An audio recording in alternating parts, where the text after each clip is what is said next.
नमस्कार, मैं हूं फैजल फैजी और आप देख रहे हैं TV6 न्यूज नेटवर्क। हम अपने खास कार्यक्रम चुनावी हलचल में हाजिर हैं। हम शुरुआत करते हैं खबरों की। प्रधानमंत्री नरेंद्र मोदी झारखंड पहुंचे। झारखंड के खूंटी में पहुंचने के बाद उन्होंने पीएम किसान सम्मान निधि योजना की 15वीं किस्त जारी कर दी, जिसको लेकर के बवाल मच गया। प्रधानमंत्री नरेंद्र मोदी ने देश भर के लगभग 8 करोड़ किसानों के लिए पीएम किसान सम्मान निधि योजना की 15वीं किस्त जारी की है, जो 18,000 करोड़ रुपए की राशि बनती है। यह घोषणा बुधवार को झारखंड के खूंटी जिले में आदिवासी गौरव दिवस के एक कार्यक्रम के दौरान की गई। लेकिन पीएम के इस कदम ने सियासी पारा चढ़ा दिया है, क्योंकि विपक्ष इसे लेकर केंद्र की मोदी सरकार पर हमलावर हो गई है। वजह भी साफ है और वो ये कि विपक्ष ने इसे आचार संहिता का खुला उल्लंघन बताया है। विपक्ष ने सवाल पूछा है कि जब 17 नवंबर को मध्य प्रदेश और छत्तीसगढ़ में विधानसभा चुनाव होने हैं, तो फिर इस वक्त किसान सम्मान निधि योजना की घोषणा क्यों की गई। कांग्रेस सांसद जयराम रमेश ने प्रश्न किया है कि 5 राज्यों में विधानसभा चुनाव के दौरान मध्य प्रदेश और छत्तीसगढ़ में 17 नवंबर को होने वाली वोटिंग से ठीक पहले की घोषणा कितनी सही है। रमेश ने यह भी पूछा कि इसे देने में देरी क्यों की गई। क्या यह देरी जानबूझकर नहीं की गई है। सिर्फ कांग्रेस ही नहीं बल्कि टीएमसी ने भी इसकी टाइमिंग को लेकर सवाल खड़े किए हैं। अब देखने वाली बात यह होगी कि क्या इस मामले में चुनाव आयोग कोई एक्शन लेता है या फिर खामोश रहता है। मध्य प्रदेश के कद्दावर भाजपा नेता और केंद्रीय मंत्री नरेंद्र सिंह तोमर के बेटे पर भ्रष्टाचार के गंभीर आरोप लगे हैं। गंभीर आरोप लगने के बाद कांग्रेस आक्रामक मूड में आ गई है। कांग्रेस ने ईडी दफ्तर के सामने जाकर के प्रदर्शन किया है। यूथ कांग्रेस के कार्यकर्ताओं ने प्रदर्शन करते हुए ईडी से कार्रवाई की मांग की है, साथ में नरेंद्र सिंह तोमर के इस्तीफे की भी मांग की है। मध्य प्रदेश में 17 नवंबर को विधानसभा चुनाव होने हैं, लेकिन इससे पहले भाजपा के लिए एक नई मुसीबत खड़ी हो गई है। दरअसल भाजपा के कद्दावर नेता नरेंद्र सिंह तोमर के बेटे पर भ्रष्टाचार के गंभीर आरोप लगे हैं, जिसको लेकर न सिर्फ एमपी बल्कि देश की सियासत में भी भूचाल आ गया है। तोमर के बेटे के वायरल वीडियो पर भी ईडी की चुप्पी को लेकर कांग्रेस हमलावर हो गई है। इसी के मद्देनजर यूथ कांग्रेस के कार्यकर्ताओं ने ईडी ऑफिस के बाहर विरोध प्रदर्शन किया, साथ ही केंद्रीय मंत्री नरेंद्र सिंह तोमर के इस्तीफे की भी मांग की। वहीं दूसरी तरफ भाजपा महासचिव कैलाश विजयवर्गीय ने आरोप लगाया है कि नरेंद्र सिंह तोमर के बेटे के कथित वीडियो के वायरल होने के पीछे कांग्रेस की साजिश है। ऐसे में यह सवाल लाजमी हो जाता है कि क्या अब ईडी और दूसरे मामलों की तरह इस मामले में भी हरकत में आएगी या फिर खामोशी रहेगी। कांग्रेस महासचिव प्रियंका गांधी ने ज्योतिरादित्य सिंधिया पर जोरदार हमला बोला है। ज्योतिरादित्य सिंधिया को प्रियंका गांधी ने गद्दार कहा है। वो मध्य प्रदेश में चुनावी सभा को संबोधित कर रही थी। हालांकि चुनावी सभा का संबोधन अब खत्म हो चुका है, लेकिन अब देखने वाली बात यह होती है कि ज्योतिरादित्य सिंधिया इस पर किस तरह का पलटवार करते हैं, क्या जवाब देते हैं। मध्य प्रदेश में 230 विधानसभा सीटों के लिए 17 नवंबर को चुनाव होने वाले हैं, लेकिन चुनाव प्रचार समाप्त होने से पहले कांग्रेस महासचिव प्रियंका गांधी ने केंद्रीय मंत्री और भाजपा नेता ज्योतिरादित्य सिंधिया पर जमकर निशाना साधा। निशाना भी ऐसा कि प्रियंका गांधी ने ज्योतिरादित्य सिंधिया को गद्दार तक कह डाला।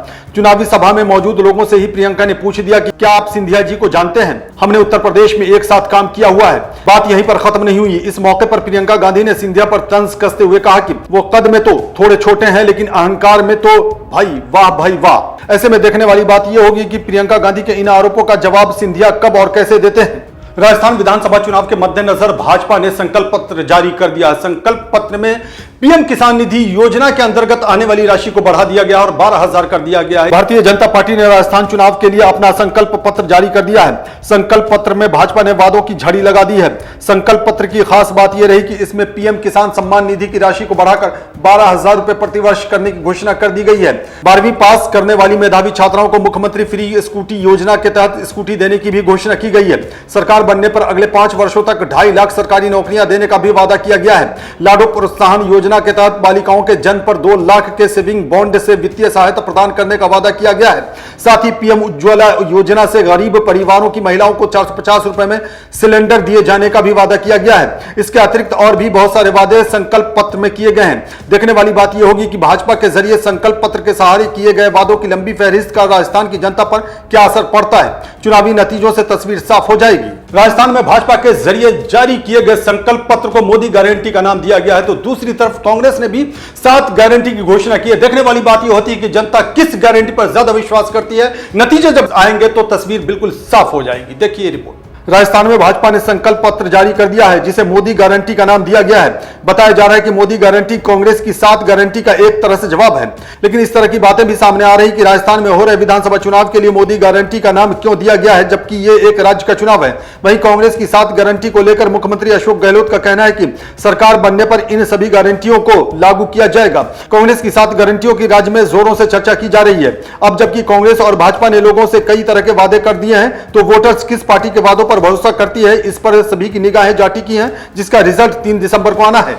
राजस्थान के मुख्यमंत्री अशोक गहलोत और सचिन पायलट के बीच अदावत जग जाहिर है। इसी को लेकर के जयपुर एयरपोर्ट पे मीडिया से मुखातिब होते हुए राहुल गांधी ने कहा है कि ऑल इज वेल, यानी कि दोनों के बीच में कोई दूरी नहीं है, पूरी कांग्रेस टीम एक है। देखने वाली बात यह होती है कि क्या कांग्रेस टीम अगर एक है तो चुनावी नतीजों पर इसका कोई प्रभाव पड़ता है कि नहीं। राजस्थान पहुंचे राहुल गांधी ने अशोक गहलोत और सचिन पायलट विवाद पर बड़ा बयान दिया है। राहुल गांधी ने साफ किया है कि कांग्रेस पूरी तरह एकजुट है, हम एक साथ हैं। साथ ही राहुल गांधी ने यह भी दावा किया है कि राजस्थान में कांग्रेस स्वीप करेगी। राहुल गांधी ने यह तमाम बातें उस वक्त कही जब वो जयपुर एयरपोर्ट पर मीडिया से मुखातिब थे। खास बात यह रही कि अशोक गहलोत, सचिन पायलट और राजस्थान कांग्रेस प्रदेश अध्यक्ष गोविंद सिंह डोटासरा ने राहुल गांधी की अगवानी की। राहुल गांधी राजस्थान में होने वाले विधानसभा चुनाव के मद्देनजर कई चुनावी सभाओं को भी संबोधित करेंगे, जिसके लिए उन्होंने जयपुर में डेरा जमा लिया है। तो क्या यह मान लिया जाए कि राहुल के बयान के बाद कांग्रेस का अंदरूनी कलह पूरी तरह समाप्त हो चुका है? बहुजन समाज पार्टी प्रमुख मायावती ने ट्वीट करके तहलका मचा दिया है। ट्वीट ऐसा किया है जिसको लेकर के सियासी बवाल होता दिखाई दे रहा है।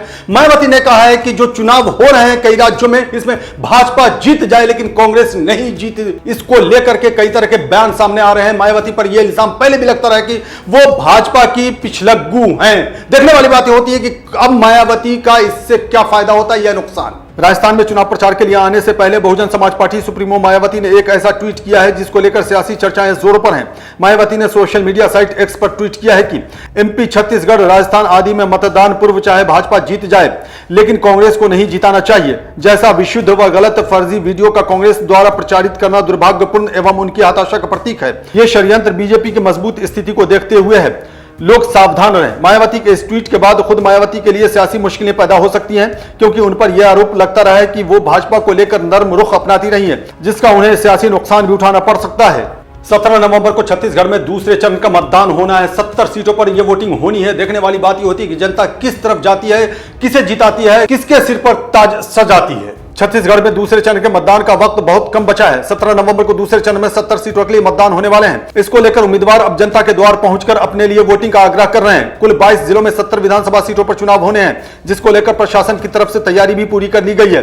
छत्तीसगढ़ में 7 नवंबर को पहले चरण में 20 सीटों पर करीब 78% वोटिंग हुई थी। देखने वाली बात यह होगी कि दूसरे चरण में कितनी फीसदी वोटिंग होती है। इशारों में प्रधानमंत्री नरेंद्र मोदी के जरिए राहुल गांधी को मूर्खों का सरदार कहे जाने पर राहुल गांधी ने पलटवार किया है। राहुल गांधी ने कहा है कि प्रधानमंत्री को यह शोभा नहीं देता इस तरह का देना। देखने वाली बात यह होती है कि इसको लेकर के सियासत और कहां तक जाती है। प्रधानमंत्री मोदी के मूर्खों के सरदार वाले तंज पर राहुल गांधी ने पलटवार किया है। राहुल गांधी ने कहा है कि पीएम के अपमानजनक शब्द उनकी हताशा को दर्शाते हैं। इस मौके पर भी राहुल गांधी अडानी का नाम लेकर मोदी सरकार पर हमला करना नहीं भूले। राहुल गांधी ने मोदी सरकार पर अडानी समूह को पैसा देने का आरोप लगाया, जबकि राहुल ने खुद यह दावा किया कि उनका लक्ष्य देश के गरीबों को अधिक पैसा देना है। बताते चले कि पीएम मोदी ने मंगलवार को बैतूल में एक चुनावी सभा को संबोधित करते हुए इशारों में नाम लिए बगैर परोक्ष रूप से राहुल गांधी को मूर्खों का सरदार बता डाला था। ऐसे में यह सवाल भी लाजमी हो जाता है कि क्या प्रधानमंत्री को इस तरह का बयान देना चाहिए। बीआरएस के कार्यकारी अध्यक्ष और तेलंगाना के मंत्री केटी रामाराव ने एक बयान दिया है, जिसको लेकर के सियासी हलचलें तेज होती दिखाई दे रही हैं। आरोप प्रत्यारोप का सिलसिला शुरू हो गया है। क्या बयान दिया है, देखिए रिपोर्ट। तेलंगाना विधानसभा चुनाव में हर एक पार्टी एक दूसरे पर हमलावर है। इसी सिलसिले में बीआरएस के कार्यकारी अध्यक्ष और चंद्रशेखर मंत्रिमंडल में मंत्री केटी रामाराव ने कहा है कि होने वाले विधानसभा चुनाव में दिल्ली के डोरस यानी सामंत और तेलंगाना के लोगों के बीच लड़ाई होने जा रही है। रामाराव ने कांग्रेस पर जोरदार हमला बोलते हुए कहा कि 6 दशकों तक कांग्रेस राज्य की जनता को बिजली और पानी उपलब्ध कराने में विफल रही। ऐसे में देखने वाली बात यह होगी कि रामाराव के इन आरोपों का कांग्रेस किस अंदाज में, कब और कैसे जवाब देती है। तो आपने देखा हमारी ये खास पेशकश चुनावी हलचल। लेकिन जाते जाते आपसे एक विनती किए जाते हैं, अगर आपने हमारे news channel TV6 news network को सब्सक्राइब नहीं किया तो इसे सब्सक्राइब करें, बेल आइकन का बटन दबाना ना भूलें, वीडियोस को लाइक करें, शेयर करें और कमेंट बॉक्स में जाकर के कमेंट जरूर करें। नमस्कार।